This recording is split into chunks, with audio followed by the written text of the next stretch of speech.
สบายดีมื้อนี้สิมารีวิวนกท่าต่ออีกตัวหนึ่งนะพี่น้องเดี๋ยวสิเอาออกแอบไปให้มันคันให้ฟังอยู่ป่าล่องเบิ่งว่ามันสิคันดีบ่นี่พี่น้องมันสิคันเดี๋ยวเราสิเอาออกเป็นตา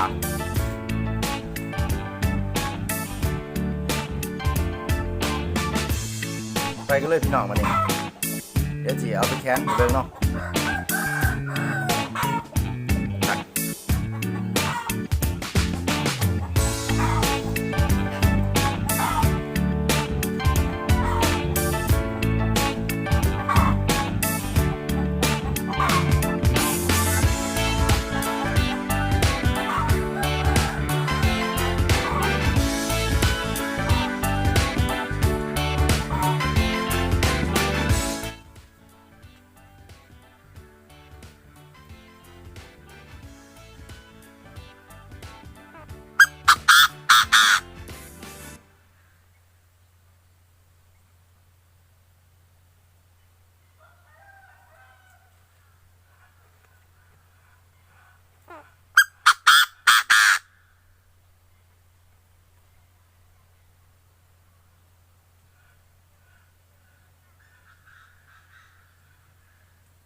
ใส่ได้อยู่พี่น้องคันดีอยู่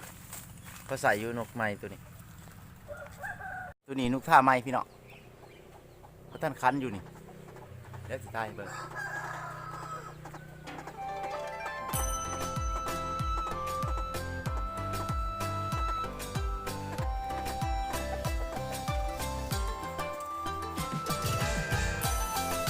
เพราะท่านคันแจ็คเสืออยู่ขอจบคลิปแค่นี้พี่น้องสบายดีเนาะพอกันไม่คลิปหน้า